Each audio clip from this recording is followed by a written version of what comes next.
Jesus entrou em agonia no Getsemane, e seu suor tornou-se como gotas de sangue a escorrer pela terra. O único evangelista que relata o fato é o médico, Lucas, e o faz com a precisão de um clínico. O suar sangue, ou hematidrose, é um fenômeno raríssimo. É produzido em condições excepcionais.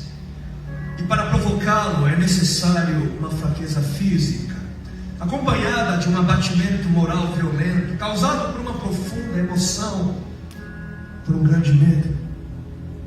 O terror, o susto, a angústia terrível de sentir-se carregando todos os pecados dos homens devem ter esmagado Jesus.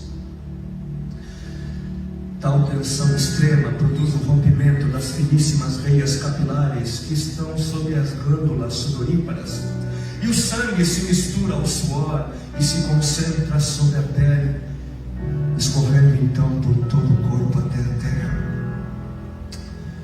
Olha o estado de espírito que leva alguém a suar sangue.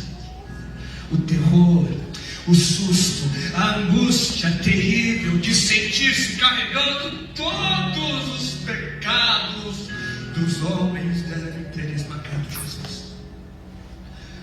Conhecemos a farsa do processo preparado pelos líderes religiosos, o envio de Jesus a Pilatos e o desempate entre Herodes e Pilatos. Pilatos teve que ceder, então ordenou a flagelação, o chicoteamento de Jesus. Os soldados despojam Jesus, tiram a roupa de Jesus e o prendem pelo pulso a uma coluna do pátio. A flagelação se efetua com tiras de couro múltiplas, sobre as quais são fixadas bolinhas de chumbo e pequenos ossos. Os carrascos devem ter sido 2, um de cada lado e de diferente estatura, e golpeiam com chibatadas a pele já alterada por milhões de microscópicas hemorragias do suor de sangue. A pele se dilacera e se rompe, o sangue expira, a cada golpe Jesus reage com um sobressalto de dor. As forças se esvaem, um suor frio lhe impregna a fronte, a cabeça gira em uma vertigem de náusea, calafrios lhe correm ao longo das costas. Se não estivesse preso no alto pelos pulsos, cairia em uma poça de sangue. Depois o escárnio da coroação, com longos espinhos mais duros que os de acácia. Os algozes entrelaçam uma espécie de capacete e o aplicam sobre a cabeça de Jesus. Os espinhos penetram no couro cabeludo, fazendo-o sangrar, e os cirurgiões sabem o quanto sangra o couro cabeludo.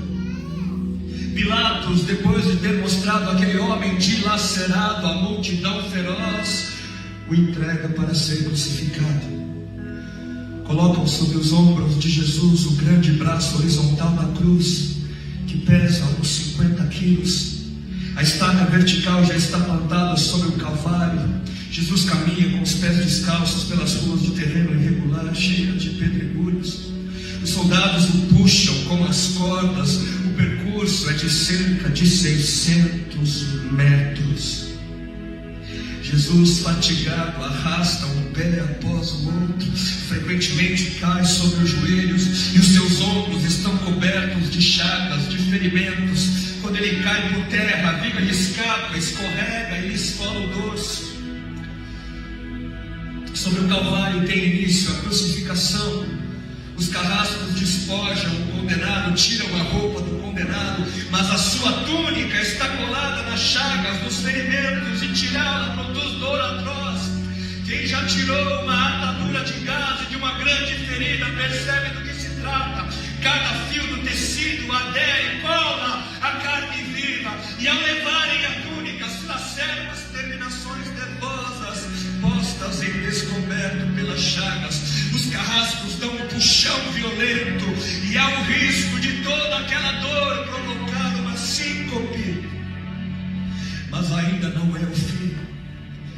O sangue volta a escorrer. Jesus é deitado de costas. As suas chagas se incrustam de pequenos elementos. Depositam-no sobre o braço horizontal da cruz. Os algozes tomam as medidas. Com uma broca é feito um furo na madeira para facilitar a penetração dos pregos.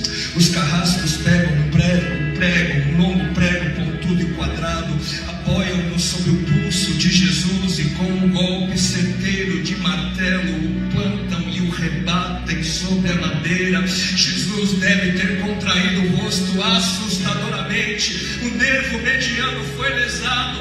Pode-se imaginar aquilo que Jesus deve ter provado: uma dor lancinante, agudíssima, que se difundiu pelos dedos, espalhou-se pelos ombros, atingindo o cérebro. A dor mais insuportável que um homem pode provar, ou seja, aquela produzida pela lesão dos grandes troncos nervosos, que provoca uma síncope e faz perder a consciência. Mas em Jesus não. O nervo é destruído só em parte, e a lesão do tronco nervoso permanece em contato com o prego. E quando o corpo for suspenso na cruz, o nervo se esticará fortemente como uma corda de violino esticada, e a cada solavanco, a cada movimento, vibrará, despertando dores dilacerantes. Elevam a Jesus. Os ombros da vítima esfregam dolorosamente sobre a madeira áspera. As pontas cortantes da grande coroa de espinhos penetram o crânio.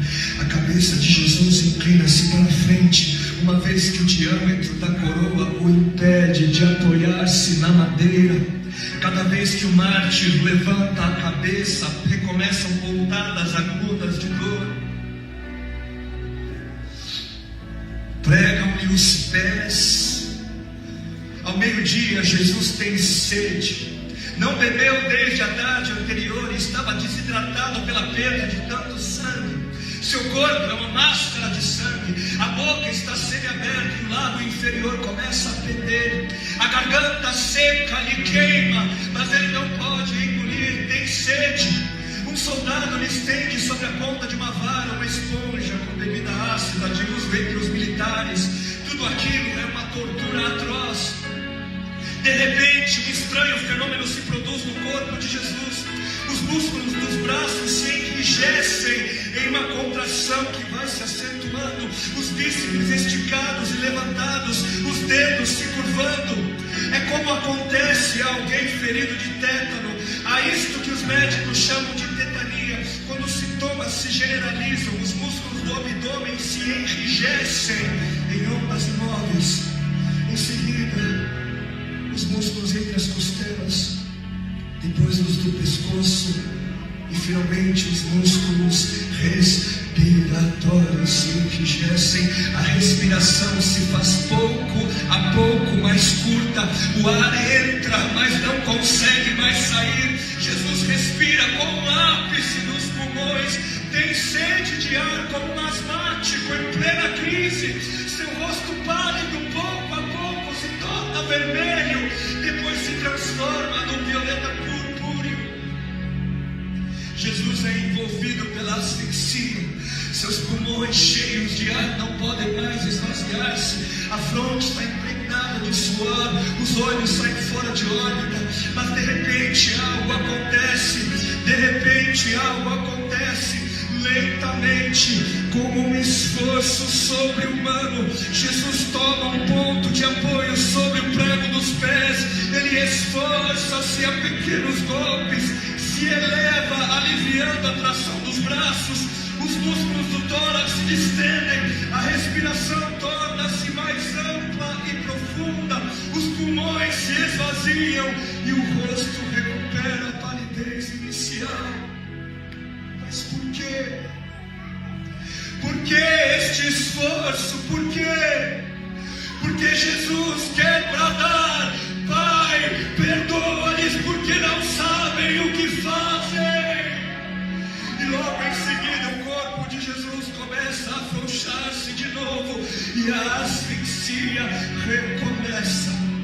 Foram transmitidas 7 frases pronunciadas por ele na cruz, e cada vez que quer falar ele deverá elevar-se tendo como apoio o prego dos pés. Inimaginável. Atraídas pelo sangue que ainda escorre e pelo coagulado, enxames de moscas unem ao redor do seu corpo, mas ele não pode enxotá-las. Pouco depois o céu escurece, o sol se esconde, de repente a temperatura diminui, logo serão 3 da tarde, e depois de uma tortura que dura horas e horas, todas as suas dores, toda a sua sede, todas as cãibras, toda a asfixia, todo o latejar dos nervos medianos lhe arrancam um lamento. Deus meu, por que me desamparaste?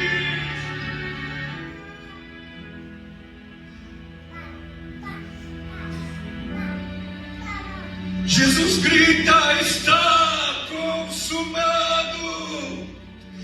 E em seguida, num grande brado, diz: Pai, nas tuas mãos entrego meu espírito.